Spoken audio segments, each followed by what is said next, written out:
নমস্কার বন্ধুরা, শুভ দুপুর। চলে এলাম আজকের দুপুরের মেনু নিয়ে। দেখো আজকে কি কি বানিয়েছি।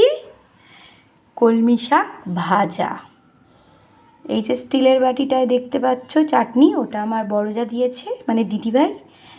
আর এই বাটিটার চাটনি, আমেরই চাটনি, দিয়েছে পাশের বাড়ির ছোটো মামি। আর আমি বানিয়েছি ডিম আলু সয়াবিন দিয়ে ঝোল আর ভাত। ভাতটা অনেক ছোটো হাঁড়িতে দেখতে পাচ্ছ। আজকে আমি আর আমার ছেলে খাবো তো, সেই কারণে ছোটো হাঁড়িতেই করলাম। যেহেতু ওর বাবা ট্যুর নিয়ে কাশ্মীর গেছে, সেই জন্য আমাদের দুজনের ভাত। তাও ভাত কিন্তু থেকে যাবে দুজনের, যা রান্না হয়েছে ভাত থেকে যাবে। আবার দেখা যাক বিকেলে কি রান্না করি, রাত্রে কি রান্না করি। আবার রাত্রে তোমাদের সাথে দেখা হচ্ছে। তোমরাও একটু আমার সাথে শেয়ার করো কি কি রান্না করছো তোমরা।